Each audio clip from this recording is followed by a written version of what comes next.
Bonjour à toutes et à tous, j'espère que vous allez bien. Je suis heureuse de vous retrouver pour un tirage de la porte intérieure qui consiste à ouvrir une porte vers soi afin d'y porter un regard différent ou sous une autre perspective et de mieux comprendre un petit peu ce qui se passe à l'intérieur de soi, ce qui se mijote, ce qui se transforme. Voilà, donc je propose un tirage en croix. Au centre, on va regarder vraiment l'énergie dominante, ce qui se manifeste. Au-dessus de la carte centrale, on ira voir la sphère mentale, tout ce qui se passe dans les pensées, dans les idées, dans les préoccupations. En bas de la carte centrale, on verra le soutien, c'est-à-dire les atouts, les acquis, ce qui va donner de la force à cette dynamique. À gauche, on verra la carte, donc tout ce qu'il faut laisser partir, ce qu'il faut laisser passer. À droite, ce vers quoi aller. Et enfin, une petite carte bonus qui nous parlera, qui nous donnera un message supplémentaire, complémentaire pour la compréhension du tirage. Voilà, donc je me propose d'ouvrir avec bienveillance la porte des Verseaux. C'est un tirage général, vous prenez vraiment ce qui fait écho avec votre réalité intérieure. Verseau, signe solaire, lunaire ou d'ascendant. C'est parti. L'énergie générale des Verseaux.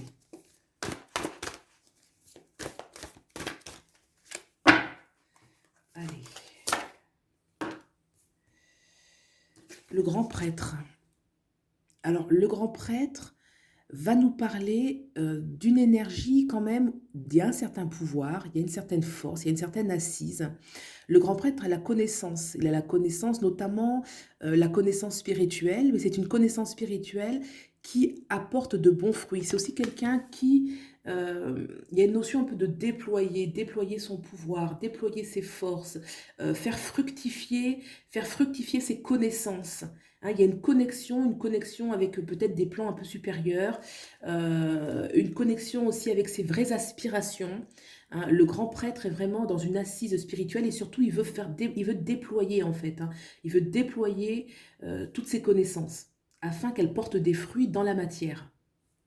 Alors, on va regarder maintenant ce qui se passe dans les préoccupations mentales afin vraiment de manifester pleinement. Alors, la sphère mentale.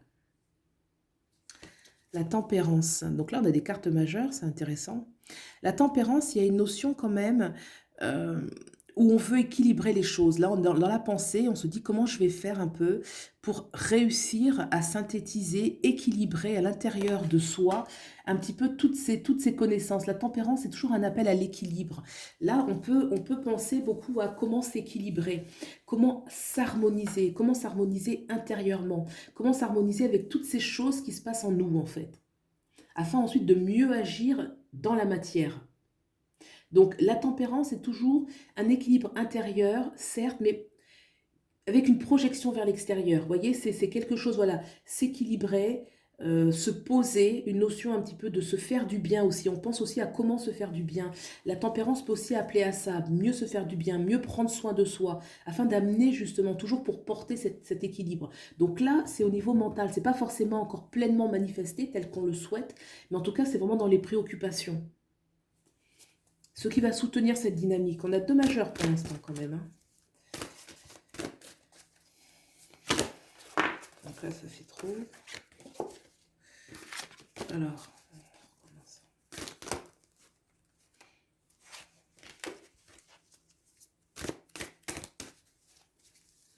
ce qui apporte soutien pour les Verseaux.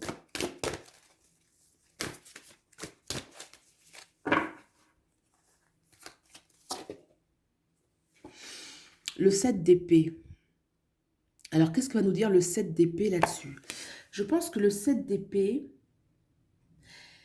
nous dit que il y a déjà eu des réflexions, il y a déjà eu... le 7 d'épée va toujours chercher des solutions, mais il cherche des solutions mentales un petit peu.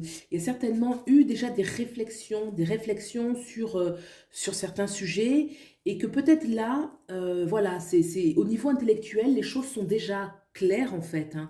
Donc peut-être qu'on peut déjà être prêt, on peut déjà être prêt à manifester les choses dans la matière. Vous voyez, là avec ce 7 d'épée, moi j'ai vraiment une énergie où voilà, les choses, l'ordre au niveau intellectuel a déjà été fait. On a déjà pensé un petit peu à ce qu'on voulait faire, la stratégie qu'on voulait faire. Et là, c'est comme s'il y avait quand même une sorte de ras-le-bol, comme si on avait envie de passer un petit peu, de sortir un petit peu du monde des idées. Donc on a été jusque il y a une sorte d'achèvement au niveau du monde des idées et là, on veut vraiment rentrer dans la pratique. Donc je pense que ça, c'est peut-être quand là c'est le mental, mais c'est pas forcément une idée. Là, c'est vraiment, vous savez, c'est ce qui précède l'action. C'est plus une énergie où, on y pense, mais c'est presque en train de se manifester, en fait, hein. C'est l'aboutissement d'une pensée. C'est plus en termes de pensée positive. Là, vraiment, on aspire, voilà, c'est ça. On aspire vraiment un plus grand équilibre intérieur. Comment je vais faire pour harmoniser mes forces? Maintenant, on veut agir. Alors que là, c'est plus de la réflexion. Et la réflexion, elle a déjà été amenée à son terme, du moins pour ses projets. On va regarder ce qu'il faut laisser passer.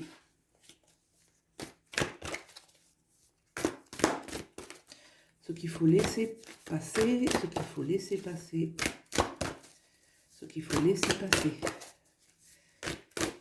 ce qu'il faut laisser passer.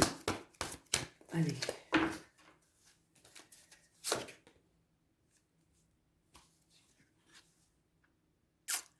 Le 3 de baguette. Ce qu'il faut laisser passer, je pense que le 3 de baguette, il tourne un petit peu le dos à sa réalité, ce 3 de baguette. Il tourne un petit peu le dos vers sa réalité. Vous voyez, là, c'est comme s'il tournait le dos. Et peut-être que, oui, c'était peut-être une démarche qui était bonne parce qu'on voulait sortir d'une situation, mais peut-être qu'il manque encore un petit peu de...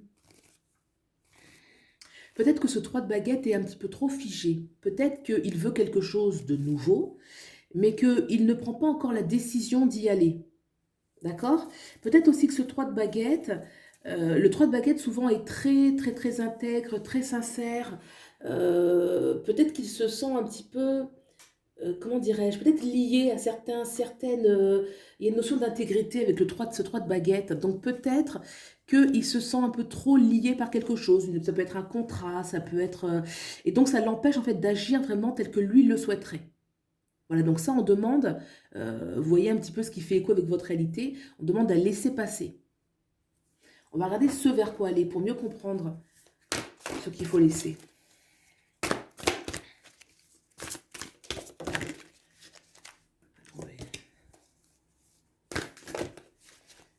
Et le tout partir. Hop. Ce vers quoi aller.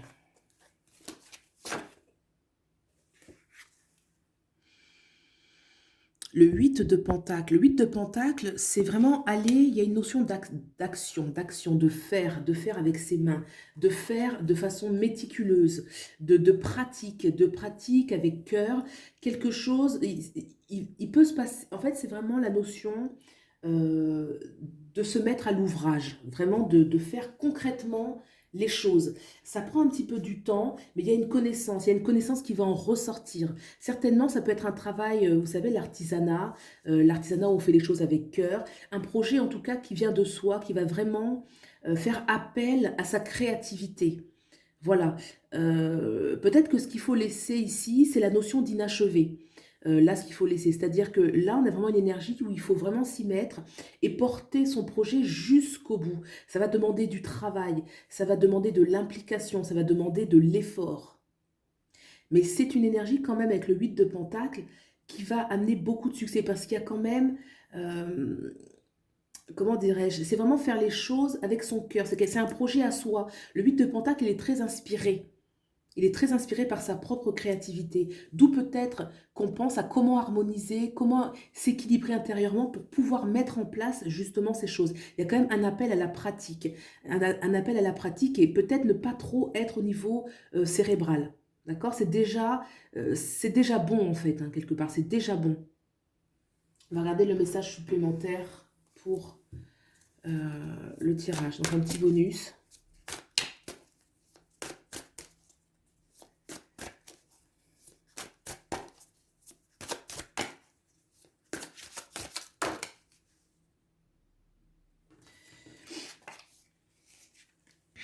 On a le valet d'épée.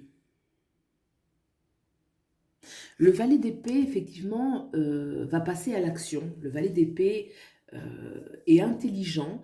Le valet d'épée est pragmatique. Le valet d'épée est téméraire. Il est, comment dirais-je, dirais-je, volontaire. Voilà, il est volontaire et il va vraiment aller défendre ses valeurs. Il a réfléchi avant, donc voilà, hein, d'où la réflexion ici. Il a déjà bien réfléchi avant et il est prêt à y aller. Il y a une notion où c'est bon, il est prêt à y aller. Il y a la jeunesse, l'énergie de la jeunesse qu'on peut retrouver avec la créativité, l'inspiration. Et donc, je pense que c'est complémentaire avec le 8 de Pentacle, où vraiment se mettre à l'ouvrage, se mettre à son propre ouvrage en fait. Voilà. Ben écoutez, j'espère que ce tirage aura fait écho avec certaines de vos réalités. Et puis, si vous avez aimé, vous pouvez liker, vous abonner pour soutenir la chaîne. Je vous en remercie. Vous pouvez aller voir aussi vos signes complémentaires, puisque des fois, on trouve écho aussi, selon son ascendant, son signe lunaire. Voilà. Je vous remercie et je vous dis à bientôt. Au revoir.